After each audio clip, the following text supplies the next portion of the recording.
Assalamualaikum warahmatullahi wabarakatuh. Perkenalkan, saya Syauki Nur Muhammad dan Saya Fajar Fatoni Pratama. di sini kami akan menjelaskan apa itu factory method. Jadi untuk pertama-tama apa itu factory method? Jadi factory method adalah suatu implementasi objek tertentu tanpa mengetahui platnya. Biasanya objek dibentukkan dari inputan user. Usernya tidak perlu menggunakan perangkat baru. Jadi untuk misalnya penjelasan ketentuannya, jadi bentuk seperti ini parameternya itu kodenya dituliskan satu persatu walaupun memiliki kesamaan. Sebagai contoh di atas memiliki kesamaan jabatan dan gaji. Oke, maka dari itu agar tidak adanya perulangan maka dibuatlah sebuah faktor meter untuk sebuah jangkauannya.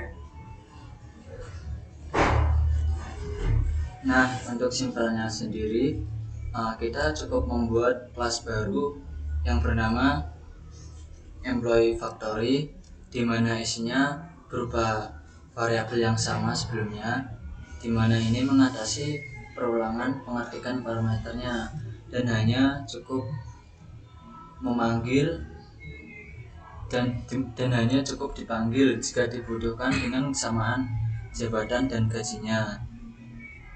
Nah, ini merupakan contoh implementasinya.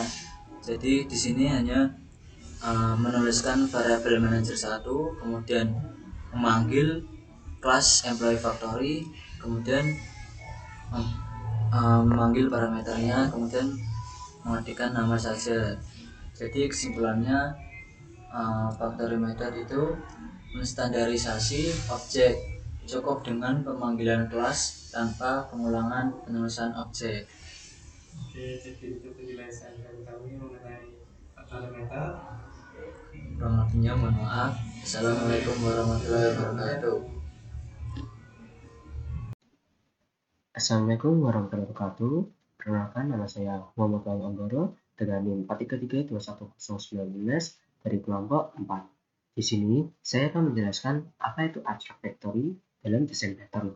Abstract factory adalah salah satu pola desain atau desain pattern yang digunakan dalam pemrograman berorientasi objek atau PBO. Pola desain ini termasuk dalam kategori yang rational pattern yang fokus pada cara-cara objek dibuat.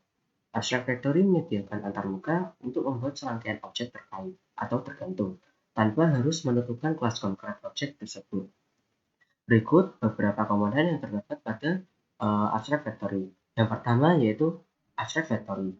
Abstract factory yaitu antarmuka atau kelas abstrak yang menyediakan metode-metode untuk membuat serangkaian objek terkait atau tergantung.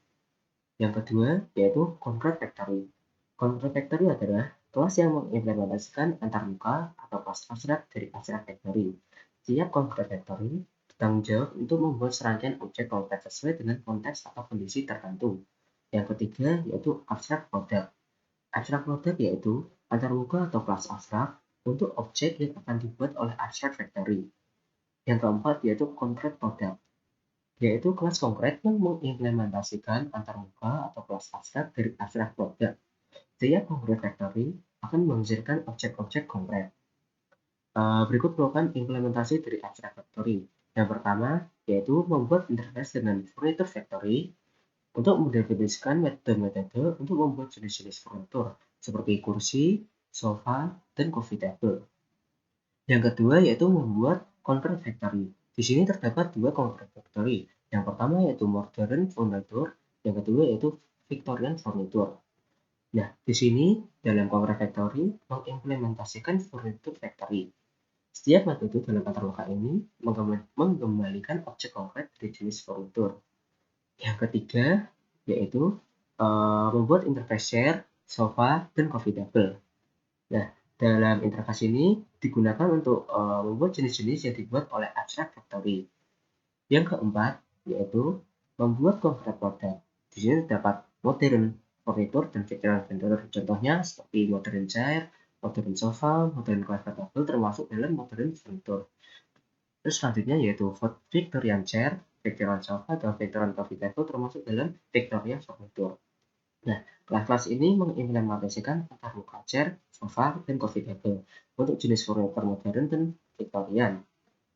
Nah, selanjutnya dalam contohnya ini kita mengambil konsep furniture modern. Di sini kita membuat metode-metode dari factory tersebut. Setelah itu jika di-run, maka akan tampil sesuai dengan apa yang dibuat dalam konkret produk. Seperti ini kan asetnya ke modern furniture, maka akan tampil sesuai dengan di modern furniture. Seperti modern soft chair, sedangkan modern chair, lain on modern sofa, dan putin coffee on modern coffee table. Sekian dari saya. Apabila ada kekurangan dan kesalahan, mohon dimaafkan. Assalamualaikum warahmatullahi wabarakatuh. Assalamualaikum warahmatullahi wabarakatuh. Perkenalkan saya Alvina. Di sini saya akan menjelaskan tentang repository. Sebelumnya saya akan menjelaskan sedikit terkait repository. Jadi repository ini merupakan lapisan abstraksi yang mengelola akses dan manipulasi data ke atau dari database. Jadi repository ini bertindak sebagai perantara antara aplikasi dan sumber data dengan menyediakan metode untuk menyimpan, mengambil, memperbarui, dan menghapus data tanpa perlu terlalu tergantung pada detail teknis dari database yang sebenarnya. Jadi intinya repository ini merupakan sebuah kelas yang memfasilitasi manipulasi data tanpa perlu mencari dan mengubah query secara langsung ke database terkait. Jadi untuk contohnya, misalkan nih kita memiliki aplikasi manajemen user yang membutuhkan operasi-operasi seperti menambah, mengambil, memperbarui, ataupun menghapus user dari database. Jadi tanpa repository ini, kode untuk operasi-operasi ini akan tersebar di berbagai bagian aplikasi. Jadi dengan menggunakan repository, kita dapat memiliki kelas seperti ini, user repository, yang bisa menangani semua operasi yang terkait dengan entitas user. Jadi ini contoh untuk repository, ini ada kelas user repository. Jadi dalam kode ini, dalam kelas user repository, kelas ini bertanggung jawab untuk berinteraksi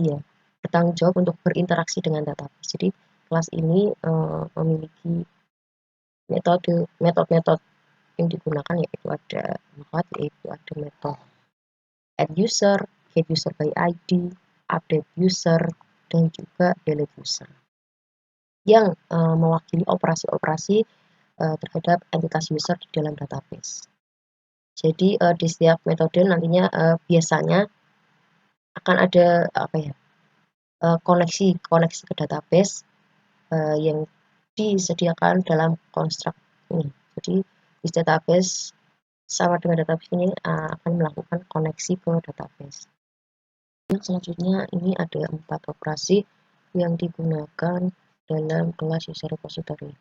Yang pertama ini ada operasi add user dengan parameter user data. Jadi ini merupakan operasi untuk menambah data user ke database. Jadi untuk menambah data user cukup menggunakan parameter, cukup memanggil parameter user data, kita bisa menambah data pengguna ke database tanpa kita mengubah query secara langsung ke database terkait.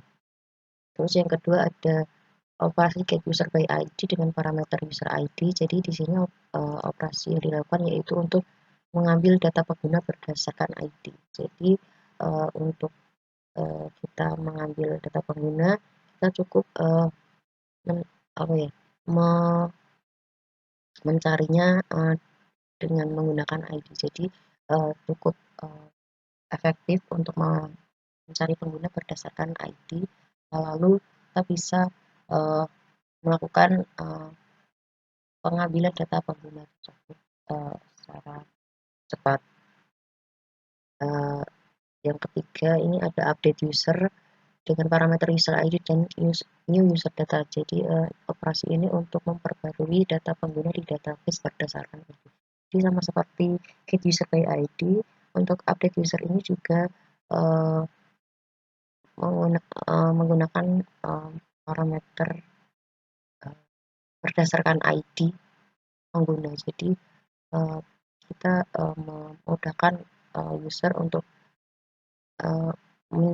memudahkan untuk mencari user yang dituju dengan berdasarkan ID, lalu bisa memperbarui data user tersebut. Yang terakhir ini ada delete user dengan parameter user ID. Jadi untuk delete ini untuk menghapus data user dari database berdasarkan ID. Jadi seperti operasi get user by ID dan update user tadi, delete user ini juga menggunakan parameter user ID. Jadi menghapus data pengguna berdasarkan ID. Jadi dalam user repository ini bertanggung jawab untuk semua operasi yang terkait dengan pengguna. Jadi aplikasi hanya perlu berinteraksi dengan user repository untuk melakukan manipulasi data user. Nantinya jika struktur database berubah, kita hanya perlu memodifikasi logika dalam user repository tanpa harus menyentuh bagian-bagian lain dari aplikasi yang menggunakan data user. Nah, jadi sekian penjelasan dari saya. Terima kasih. Wassalamualaikum warahmatullahi wabarakatuh.